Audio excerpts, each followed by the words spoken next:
So let's dive in. So after 17 years, going on 18 years of canvassing the entire social ecosystem, analyzing billions of views and tens of thousands of videos, we have cracked the code on content creation. And what we have found that most brands have been doing it wrong for the past decade. And if brands don't fix this, they're going to struggle to be relevant in 2 to 5 years from now. So what we're going to do today is to avoid that. Now the question is, why would throwing things against the wall just work with human beings? That's often what we see with our clients as it pertains to organic social and going viral. And this is a really important thing. Everything that we're covering today it's not about quantity, it is about quality. So these myths about frequency and posting multiple times a day and everything, that is not the model that we're going to break down today, and that's not the success that we've had. So content doesn't go viral when a creator gets lucky. And I know it seems that way when you have these TikTok influencers or these YouTube stars building a massive audience. But content goes viral when a creator truly understands the science behind virality. This is a staggering fact. There's now over 4 billion content creators on the planet. Myself and all of you here, we're fighting for the same attention. We no longer live in a world where we're just competing against our direct competitors. We're competing against every piece of content produced. We're competing against ESPN, Netflix, Kevin Hart, Kim Kardashian, that pesky teenage influencer down the street. Cat Williams is another good one. We're competing directly with all of it. Let's break down how we can actually win this fight, because it seems pretty daunting, but it is winnable. So let's dive in first with the algorithms, because this is a big thing. Algorithms control reach and distribution of content. So an algorithm determines whether your video is seen by 1,000 people or 10 million people. And they are favored to only do one thing. There's a lot of myths that, oh, the algorithms are suppressing my reach on purpose to get me to pay for boosting my post, or my account is shadow banned, or those things. But the reality is you're not playing to what the algorithms want. And what they want is one singular thing, and that is retention. How do these social media algorithms make money? Well, the longer you spend on the platform, the more ads they can serve, the more profit that you will generate. So they are always going to favor content that plays to that fundamental goal of holding people's attention for as long as possible. So we can't beat the algorithm. We're not talking about hacks here to beat algorithms, but we can partner with them to play to their business goals and objectives so that we can get that scale and reach that we're all looking for. And the truth is, it is pretty simple, but it's not easy. We just make content that the algorithms love. That's all you have to do. That's how you get your content to go viral. I know that's probably not helpful. We're going to dive into the science of how to do it in a minute. But learning how to do this isn't easy, but the process that we're going to walk through today is very simple. So our model is built to understand and adapt to how the algorithms work. And we have the data to prove it. So for the content that we've worked on, our team has generated over 60 billion views and 100 million followers and $1 billion in revenue off of organic social media. And some people ask, well, how does going viral play into my business objectives? How does it generate revenue? Well, let's just say that your average video today is generating 10,000 views a post. Imagine if it was 10 times that size, 100 times that size, 1,000 times that size. What impact would that have on your bottom line? That is the real opportunity here. And this is how you work with the algorithms to see results. So there's 3 core pillars. So the first one is grabbing attention. Grabbing attention, you're able to rise above the noise. Because if you think about it, if we can't get somebody to stop in the first 3 seconds, to stop the scroll, click the thumbnail and headline, well, we have no chance. Attention with substance attracts the most value from your content. We're not talking about clickbait here. We're not talking about tricking people. There actually has to be substance to the content. And then the third is monetizing attention. Attention is monetized maximized once you monetize it. Now, that's not saying every post should be selling something, because we have to get people to know, like, and trust us first. But there has to be a solid business foundation and business model on the back of it. So these 3 things equate to viral marketing at scale. And one of the important things I want to just stress is I'm not talking about prank videos, I'm not talking about silly cat videos, or doing things that are against your brand or your subject matter, because then that third core pillar would fall apart. If we're just going viral off of content that's not related to our brand, it's not going to translate into ROI and revenue. So creating content that grabs and holds attention is your goal as a content creator. Now let's break down exactly how we do that. Mastering creating content that gets people to stop scrolling and watch it longer than your competitors' content, we do this by constantly creating content that performs up to the algorithm standard. So again, that we make the algorithms our partner because we're playing to their revenue goals, so they will serve it to as many people as possible. And we've seen this time and time again. We are the algorithm's product. Facebook, Instagram, TikTok, YouTube, they're not Netflix. They're not investing billions of dollars in original content. We are their business model. So they want to help us succeed. In our experience of doing this since 2005, there's really only one proven model for becoming an expert at creating content that the algorithm will love. And this is our process. So there's 3 elements to this process: our viral content model, a qualitative analysis for viral formats, and our communication algorithm. So let's dive into the viral content model. So this is the frustrating thing that we find with creative. If we look at any other industry like science or the medical industry or even nutrition, you're leveraging centuries of trial and error and data to advance the innovation in that specific field. But when it comes to content creation, all those valuable data points are essentially thrown out the window in the pursuit of originality.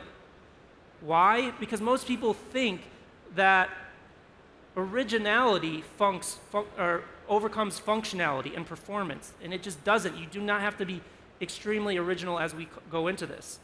And to make matters worse, the traditional creative model that most brands are following today is completely outdated. So this is what we find in working with most companies, the creative model that they're following. They have brand guidelines. Typically, they are very formal. Sometimes they're just in a Google Doc. Sometimes they're just in the head. And those brand guidelines then dictate the ideas that we pursue, the ideas that we pursue to try and go viral. Then typically it goes to monthly and quarterly content plans. So we're batch producing content for the entire month, the entire quarter. And then we batch produce it and then post it. And then if you do, you're reviewing results monthly or quarterly, and then you start the process all over again. The problem with this, if you're trying to consistently go viral, is it minimizes the impact on data and research. If we go back, where does the data and research come in? Well, there's no research in here, and the data comes in at the end. We're letting brand guidelines dictate everything. It pushes content creators to chase trends, burn themselves out, producing hundreds of pieces of content that underperform, not achieving their goal, and it's completely reactive. There is no process in place for accountability, for iteration, for learnings on each piece of content produced. And this is where your chances of going viral is highly dependent on luck. And this is where most people are failing in terms of really scaling their audience and breaking through with content performance. So what does work? So this is the viral content model that we developed. It starts with research, and I'm going to actually walk you through an exercise today of how we actually do this research. We're essentially looking at the larger social ecosystem to understand what is working, what is not working, so that we can identify what storytelling patterns or structures are best fit for our brand that will knock out a lot of time. So when we come up with ideas, those ideas are based upon our learnings of what is working today and what is not working. So we can knock out a lot of time, a lot of energy, a lot of resources wasted on producing 10, 20, 100 videos that we could have just already seen it wasn't going to work in the research phase. And then another important part is single production iteration.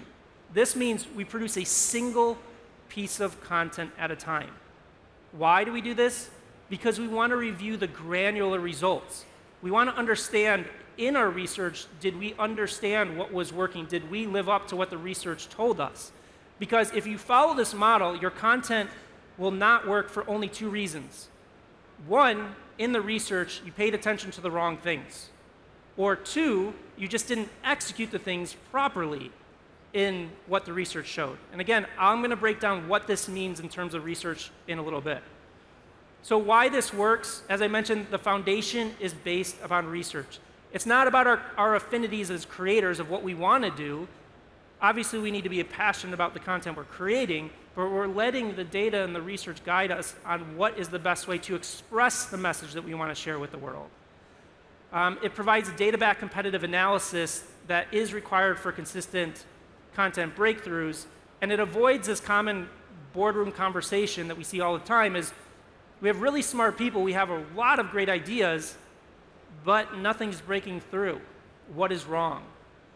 And as I mentioned a few times, this significantly saves you a ton of money, a ton of time, and a ton of resources because you're only producing content when you know the principles that are going to cause it to work. So as I mentioned, this model has been successfully applied to creating content that has generated 60 billion views and 100 million followers. And I just want to point out that this has consistently worked for people with 0 views and 0 followers.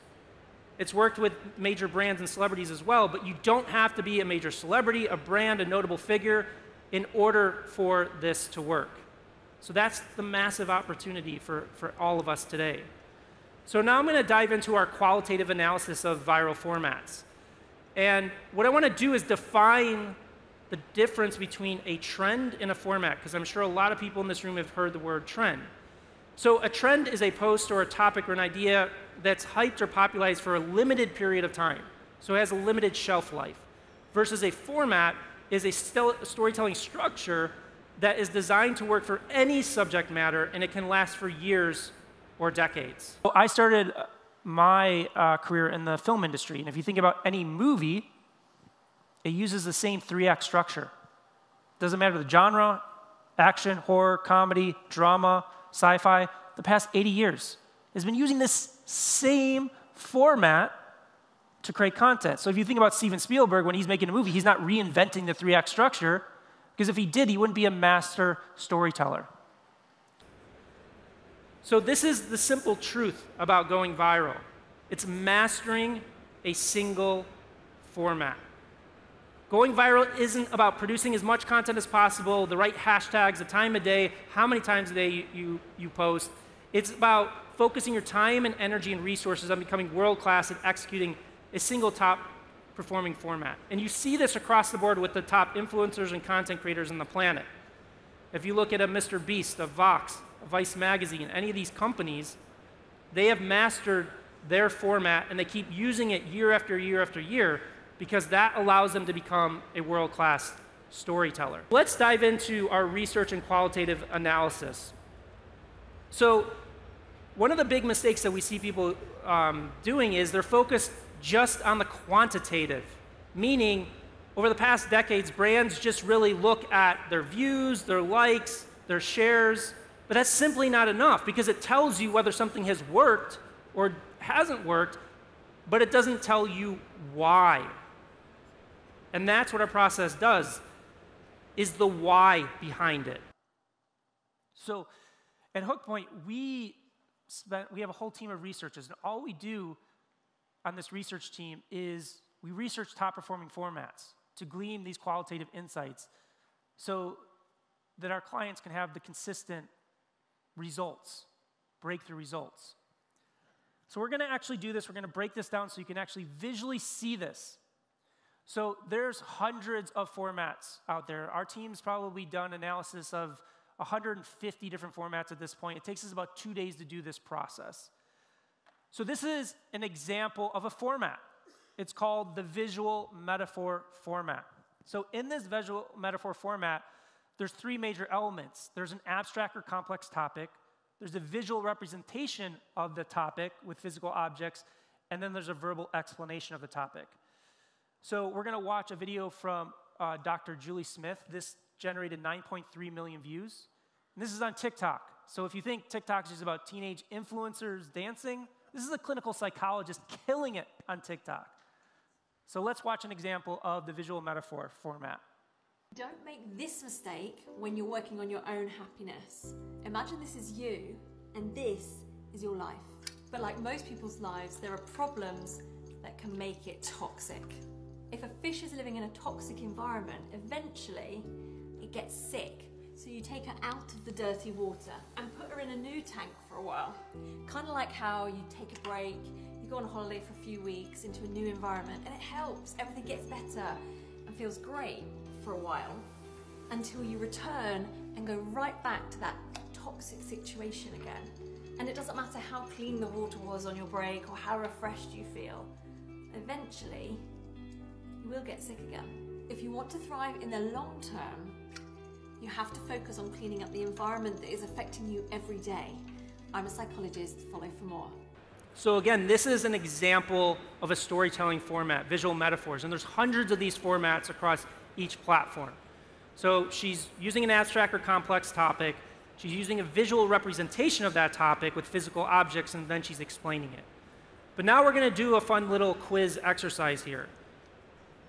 So we're going to go through her content through our process, our qualitative process. And we call this gold, silver, bronze. So what we do is we look at a creator like this, look at the format that they're using, and we put it in an Excel spreadsheet. And what we do is we look at their highest performers, their average performers, and their low performers. Because most people would look at a successful content creator and just say, oh, I see what they're doing. I'm just going to do that. But if you just look at the successes, you won't glean the insights of what is actually driving the performance. So we cross-analyze the high performer against the low performer to identify what is the difference in the way that she's telling these stories. So what we're going to do now is I'm going to play two videos, same creator, same format. And what I want you to do is, as you watch these, think about which one performed best. Imagine this is you, and these are all the bad things that have happened to you. So each one represents a memory of traumatic experiences that you've been through. And as you go about your life, the thing seems like it's overflowing. Memories just keep falling out when you don't want them to, emotionally overwhelming you, and you can't seem to focus on the rest of your life. So what can we do about it? Well, I'm a psychologist, and this is what happens in trauma therapy. First of all, a therapist would gear you up with all the skills that you need to manage just how painful those memories can be. And then you take one memory at a time, carefully open it up at your own pace, and allow you to process that memory. And then you can neatly fold it up. You do the same with the next one and the next one until what you're left with is a neat little pile of memories that fit neatly at the bottom, leaving you more capacity to focus on the life that you want to have today. So that's the first one. Now as you watch the second one, just think about which one performed better. Imagine for a moment that you're stood in front of a busy road with traffic going both ways. And each of those vehicles represents a thought or a feeling coming in and out of your mind. Now you might be like most other people and spend a good deal of your time in the middle of that road trying to direct the traffic. There are some thoughts you want to hold on to, right? And there's others that you want to push away. But doing that causes more stress because the traffic just keeps on coming. Now, if I asked you to just step back from the curb and watch the traffic, instead of trying to control it, just allowing it to pass and watching as it goes, that would be the process of mindfulness. When you notice that you're trying to hold on to certain thoughts and push others away, see if you can step back from the traffic and let it pass. Okay, great. So let's see a show of hands. How many of you think this one performed better? Okay, great. And how many people think this one performed better? Okay, well, most of you got it right. The one that was on your left generated 12 million views. The one on the right generated 130,000 views. Now, the important thing is this is the exact same creator, the exact same storytelling format. So what's the difference? So let's go through this qualitative analysis process. Well, on the first one, the high performer, there is a clear visual story that involves manipulation of the object, demonstrating the topic of the video. She's actually manipulating the object in the papers in the trash bag versus in the underperformer, there's just cars sitting there. She's not doing anything with it. She's not leveraging it. She's not doing anything. She's asking you to imagine it. There's a clear tension in the high performer. Just having the basket on the screen overflowing, subconsciously that's creating tension. That's holding our attention. What is going to happen? Something's going to happen with this trash can. I don't know what, but I am going to do it. And a lot of the stuff that we're talking about happens subconsciously, happens within seconds. Then the potential energy. Within the first second, the basket and pile of papers hint to the viewer that there will be some type of interaction with it. Versus with the cars, there is no promise of interaction with those physical objects. The high performer is very clever. They're using everyday items in terms of paper and waste baskets, something that we use every day, versus the other one, not so clever. There's just a bunch of toy cars that are sitting there on that. So this is the process that we go through in identifying what's the difference between a high performer and a low performer that gives us clues and indications of what is going to work when we try and tackle the same format. Now, the interesting thing about this is I'm not talking about her content and what she's talking about. This is all contextual. This format could be used for any genre, any industry. She's a clinical psychologist, but the same visual metaphor format could be used for nutrition. It could be used for fitness. It could be used for entertainment, any type of industry out there. So this process that I just took you through is when we're analyzing content, we look at over 50 different performance drivers, and we typically dial it into like 4 or 5 of the most important ones. So we look at visual elements, storytelling elements, delivery, environment, facial cues, body expressions, all of that. So we go super deep into this qualitative analysis, this research that allows us to truly understand what makes something go viral. So another interesting thing that we have is the communication algorithm that I'm really excited to share with you today. So it's based on a proprietary data set that we have access to of 1.5 million communication assessments done worldwide. And what it shows us is that most content that brands produce is connecting with less than 70% of their core target audience. So they're only connecting with 30% of the people that they're trying to convince to perform some type of action. So this is causing brands to lose millions and millions of dollars, whether it's paid or organic. So our communication model turns communication into a mathematical formula. And this is what it looks like, but don't get overwhelmed. I promise I'll break all of this down. So there's 6 different ways that people perceive your content and brand today. And you'll see these percentages next to each of them. So the largest subset of the population is feeling-based. It's 30%. So this subset of the population is going to connect with your brand, buy your products or services, follow your account, based on how it emotionally makes them feel. The second largest subset of the population is fact-based. It's 25%. It's not about how it feels for them. They want it to make sense. They want data, information, time frames, who, what, when, where, why. The third largest is fun-based, 20%. So for them, they just want it to be stimulated. They want excitement. They want engagement with the content. 10% is value-based. For them, it's, do I trust this brand? Do I believe in what they're saying? Are they dedicated to me as a consumer? 10% is imagination-based. They're reflective on the world. So the best analogy I could give you for that is Albert Einstein. If you've ever read biographies on him, he would stare out the window for hours on end, reflecting on the world and everything that he was working on to come up with his best theories. So these people like to they like direction given to them. And then the smallest subset of the population, 5%, is action-based. So the best analogy I could give you is if anybody has seen Tom Cruise in Mission Impossible, what is he doing? He's not feeling, he's not thinking, he's not believing, he's running. He's jumping off the side of airplanes, buildings, he's just going, going, going, going. So imagine this scenario. You have your marketing director and you have your customer, and on paper, they look the exact same. Both females, same age range, high-income earners, university educated. However, if we look at their communication structure, it's different. So as you'll see, there's different lengths of bars. So the length of bar dictates their strength, and the short of the bar dictates their weakness. Us as individuals, we have access to all 6 different ways, but we predominantly communicate and create our content based upon how we perceive the world. So in this instance, the marketing director is perceiving the world through action. Remember, action's 5%. And the consumer that she's trying to connect with is feeling-based. So the marketing director will probably create content that is, move fast, get it now, this is the best. You're going to miss out. Versus the customer just wants to know how this product's going to make them feel. So it's no fault of the marketing director because she doesn't have the level of awareness. Once you have that level of awareness, you can overcome this core problem. Most of us as content creators, again, are creating content based on how we perceive the world instead of the largest subset of the population.